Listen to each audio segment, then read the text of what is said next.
L'épisode commence avec Ganga, assise devant un feu, perdue dans ses pensées. Elle pense à Sagar et à son père, Papou. Soudain, quelque chose tombe dans ses yeux, et Sagar se précipite pour l'aider. Mais, comme toujours, Ganga fait preuve de fierté et le repousse.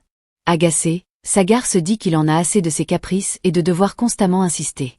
Il décide intérieurement qu'un jour, il veillera à ce que Ganga lui avoue enfin « Je t'aime, Sagar ».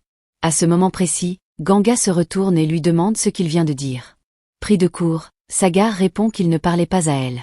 Ganga, blessé, s'éloigne. Alors que Sagar la retient, il lui demande, d'un ton incertain, ce qu'il doit faire au sujet de leur lune de miel, qui est prévue le même jour que son départ pour Londres. Il avoue qu'il ne sait plus quoi faire pour éviter que la famille ne découvre la vérité. Sagar lui tend une enveloppe et lui dit qu'il attendra sa réponse. Puis, sans un mot de plus, il s'en va, laissant Ganga songeuse, tiraillée entre son amour et la peur de le perdre. Le jour se lève. Kanta est assise avec le reste de la famille Chaturvedi, en train de comploter quelque chose. En voyant Sagar approcher, elle leur fait signe de se taire. Supriya prend alors la parole et propose d'organiser une compétition familiale. Ils échangent des idées sur la manière d'entraîner Ganga et Sagar dans ce jeu sans éveiller les soupçons. Pendant ce temps, Sagar demande à Ganga si elle a réfléchi à ce qu'il doit dire à la famille. Ganga, toujours indécise, répond par la négative. Ils entrent ensemble dans la pièce où se trouvent les autres. Sagar, perplexe, demande ce que la famille prépare. Pulki se lève et lui explique leur plan. Supriya ajoute que c'est pour cela qu'elle propose une compétition, afin de distraire tout le monde. À cet instant, Niru entre et approuve l'idée, trouvant cela amusant. Mais Sagar, lassé, rétorque que ce sont des jeux d'enfants et qu'il a quelque chose d'important à dire avec Ganga. Surpris, toute la famille se tourne vers eux. Niru, curieux, leur demande de parler. Ganga, après un moment d'hésitation, prend la parole et annonce qu'il accepte de participer à la compétition. Sagar est abasourdi par sa réponse. Madhvi sourit, tandis que Kanta intervient pour dire quelques mots. Sagar, troublée, quitte la pièce. Ganga, quant à elle, se persuade qu'elle a de bonnes raisons d'accepter cette compétition. Elle espère secrètement que cela les rapprochera. De l'autre côté, la nuit tombée, Pulki parle à son père. Il confie que Supriya et lui ne comptent pas réellement gagner la compétition, mais qu'ils feront semblant pour ne pas éveiller les soupçons. Niru leur rappelle que l'objectif est de rapprocher Sagar et Ganga, afin qu'ils surmontent leurs différends et retrouvent le bonheur. Kanta leur ordonne de se taire, car Sagar et Ganga sont sur le point d'arriver. Elle croit que le plan commence à porter ses fruits. Dans le hall, Sagar et Ganga échangent quelques mots. Sagar, visiblement agacée, lui demande pourquoi elle a accepté de participer à la compétition. Ganga, avec douceur, lui répond que, pour une dernière fois, elle souhaite rendre la famille heureuse avant de révéler la vérité. À ce moment-là, Krishna les appelle, et ils descendent ensemble rejoindre les autres, le cœur rempli d'incertitude et d'espoir. En bas, Kanta et le reste de la famille les observent, tout sourire. Niru, jovial, leur demande s'ils sont prêts pour la compétition, puis il explique les règles du jeu. Il annonce qu'il y aura 4 manches, et à chaque étape, ils accumuleront des points. À la fin, les points seront additionnés pour désigner le vainqueur. Ganga et Sagar écoutent attentivement. Niru détaille la première manche, et une fois sûr que tout le monde a compris, il déclare que le jeu peut commencer. Krishna et Juhi s'affairent à rassembler des objets pour tendre quelques pièges amusants. Madhvi, souriante, apporte les bandeaux destinés à couvrir les yeux des participants, les empêchant ainsi de voir où ils posent leurs pieds. Le jeu commence, chaque époux dictant à sa femme le chemin à suivre. La compétition est lancée dans une ambiance pleine de rire et d'excitation. Supriya prend rapidement la tête, tandis que Ganga trébuche à plusieurs reprises, visiblement frustré. Fâché, Ganga s'emporte contre Sagar. « Tu ne peux même pas me guider correctement. » La famille rit de bon cœur en entendant leur échange. Malgré les difficultés, le jeu reprend doucement. Mais une nouvelle fois, Ganga trébuche et se tord la cheville, exacerbant la tension entre elle et Sagar. Ils se disputent brièvement, et dans un accès de colère, Sagar annonce qu'il s'en va. Ganga enlève son bandeau et tente de le raisonner, tandis que, de l'autre côté, Supriya parvient à rejoindre Pulki et remporte la manche. Furieux, Sagar se retourne précipitamment et trébuche à son tour, provoquant un éclat de rire général. Ganga, inquiète malgré tout, se précipite vers lui en criant son nom.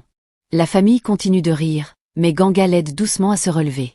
Niru, amusé par la scène, déclare Supriya et Pulki vainqueurs de la manche, sous les applaudissements de tous.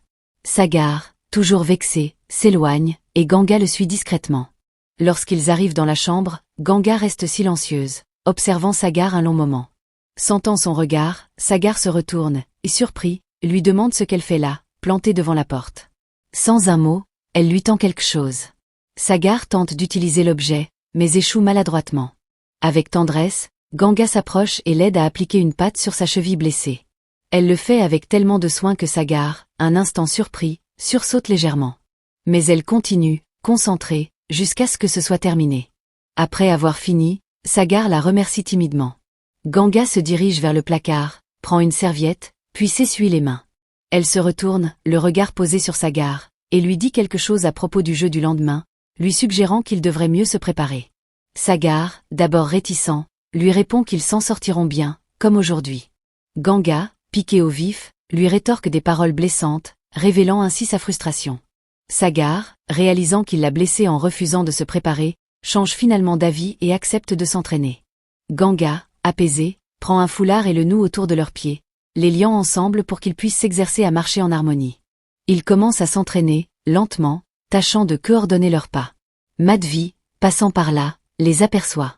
Elle sourit discrètement, heureuse de voir leurs efforts, et continue de les observer. Après plusieurs tentatives maladroites, Sagar, d'un geste taquin, attire Ganga à lui par le pied, la faisant tournoyer. Ils se retrouvent face à face, plongés dans un silence lourd de non-dits, leurs regards se parlant bien plus que leurs mots. De loin, Madhvi les regarde encore, convaincu que ce jeu est peut-être ce dont ils avaient besoin pour se retrouver. Après un moment suspendu, Sagar brise le silence. Ça fait plusieurs minutes qu'on s'entraîne, et on n'avance pas vraiment. Il dénoue le foulard avec un sourire espiègle, prêt à abandonner l'entraînement pour ce soir. Tandis qu'il s'éloigne, Ganga l'observe, un sourire naissant sur ses lèvres. Elle le voit, malgré tout, sourire de dos, ce qui lui réchauffe le cœur. Le jour se lève et Ganga rejoint Supriya dans la cuisine. Elle remarque immédiatement que quelque chose ne va pas et demande à Supriya pourquoi elle semble si préoccupée. Supriya tente d'esquiver en disant que tout va bien, mais Ganga insiste. Finalement, Supriya se confie. Elle a l'impression que Pulki s'intéresse davantage à Kashish qu'à elle ces derniers temps. Ganga essaie de répondre, mais à ce moment-là, la porte sonne.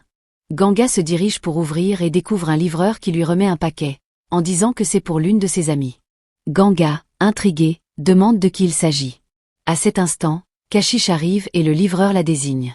Ganga lui tend le colis, et Kashish, visiblement pressé, s'empresse de le récupérer. Ganga lui demande ce qu'il contient, et Kashish répond, un peu nerveuse, que ce sont juste des médicaments. Elle s'éloigne rapidement, mais en marchant, elle laisse tomber le colis. Ganga se retourne, observant Kashish, troublée. Elle se parle à elle-même, se demandant si Kashish lui a menti et si ce paquet ne contient vraiment pas des comprimés, comme elle l'a prétendu. De l'autre côté, dans leur chambre, Sagar fait ses bagages. Ganga entre et, inquiète, lui demande pourquoi il est en train de préparer ses affaires. Sagar, visiblement contrarié, répond que le jour approche et qu'ils devront bientôt dire la vérité à tout le monde. Surprenant Ganga, il ajoute « Mais quelle vérité, Sagar ?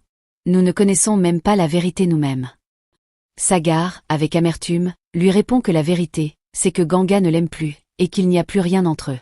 Ganga, bouleversé, rétorque « Tu ne sais pas ce que tu dis. Je t'aime toujours, Sagar. Je t'ai toujours aimé, et je ne veux pas que tu partes loin de moi. » Les larmes aux yeux, elle s'effondre dans ses bras. Sagar la réconforte tendrement, mais Ganga sursaute soudainement, réalisant qu'elle était en train de rêver. En réalité, Sagar continue de faire ses bagages, fouillant sous le lit pour chercher quelque chose. Il se cogne la tête, et Ganga, inquiète, se précipite pour l'aider. Mais Sagar la repousse, ne fais pas semblant de t'inquiéter pour moi. Ganga, blessé, lui demande ce qui ne va pas. Pourquoi fait-il semblant de ne pas voir que tout le monde essaie de les rapprocher? Pourquoi s'obstine-t-il à ne penser qu'à son départ pour Londres? Sagar, exaspéré, la retient fermement par le bras. Pourquoi es-tu si contrarié que je parte à Londres? Dis-moi ce que tu ressens vraiment. À ce moment précis, Krishna entre à la recherche de quelque chose, brisant leur moment de tension. Ganga, secouée, quitte la pièce. Sur le chemin, elle ressent un malaise, mais elle est rapidement rejointe par Kashish. Cette dernière, troublée, avoue enfin la vérité sur son comportement et explique pourquoi elle a menti à Ganga. Compréhensive, Ganga la réconforte, puis Juhi arrive pour amener Ganga au salon, où la deuxième manche de la compétition va commencer. Kashish reste derrière, observant en silence. Dans le salon, tout le monde est réuni. Nirou explique les règles de la deuxième manche avec beaucoup d'enthousiasme. En écoutant ces explications, tout le monde est d'abord choqué, puis éclate de rire. Le jeu est simple. Chaque époux doit porter son épouse sur ses épaules et déposer des balles dans un seau. Le couple qui mettra le plus de balles dans le temps imparti sera déclaré vainqueur. La compétition commence. Supriya et Pulki prennent rapidement de l'avance, réussissant à déposer une balle dès le début. De leur côté, Ganga et Sagar peinent à se mettre d'accord, mais finalement, Ganga accepte de monter sur les épaules de Sagar. Tandis qu'il avance maladroitement, Sagar ne peut s'empêcher de faire une remarque moqueuse. « Ganga, tu devrais contrôler ton régime, tu es devenue si lourde. » Ganga, vexée, lui répond fermement qu'elle n'est pas grosse. Pour se venger, elle lui pince doucement l'épaule. Sagar, surpris, lui demande pourquoi, et elle réplique avec un sourire malicieux. « C'est pour te faire réaliser la méchanceté de tes propos. » Le jeu continue, et au bout d'une minute, tout le monde se demande qui va l'emporter. Nirou commence le compte à rebours. Mais Ganga, plongé dans ses pensées, repense aux douleurs que Sagar a endurées ces derniers jours et lors du jeu précédent. Soudain, elle descend de ses épaules en plein milieu du jeu, faisant trébucher Sagar. Krishna et Nirou, inquiets, demandent à Ganga si tout va bien, et elle répond que oui. De l'autre côté, Kanta murmure à Madhvi. « Je suis convaincu que même si Supriya et Pulki gagnent ce jeu, dans la vie, ce seront Sagar et Ganga qui remporteront la vraie victoire. » Nirou, souriant, déclare Supriya et Pulki vainqueurs une nouvelle fois, sous les applaudissements de tous. Kashish, cependant, regarde la scène, visiblement frustré de voir leur bonheur. Alors que Nirou annonce qu'ils ne sont pas encore prêts pour la troisième manche, il précise que lui et le reste de la famille le sont. Supriya demande si c'est maintenant que la troisième partie commencera. Nirou les invite à l'intérieur, et tout le monde suit avec impatience. Kashish, quant à elle, reste en retrait, troublée et pensive. Une fois à l'intérieur, tout le monde regarde la scène avec curiosité. Supriya, intriguée, demande « Qu'est-ce que tout cela signifie ?» Nirou, avec un sourire malicieux, prend la parole. Cette manche va tester la complicité de chaque couple. Le mari aura les yeux bandés et devra maquiller sa femme le mieux possible. Le premier à avoir terminé et à réussir sera déclaré vainqueur. Kanta, amusé, s'exclame « Où as-tu été chercher de telles idées, Nirou ?» Madhvi, en riant, répond « En réalité, c'était mon idée. » Nirou invite alors tout le monde à prendre place. Le jeu commence, et Nirou bande les yeux des maris avant de leur donner leurs premiers accessoires de maquillage. La tension monte tandis que chacun se prépare à relever ce défi plutôt inhabituel.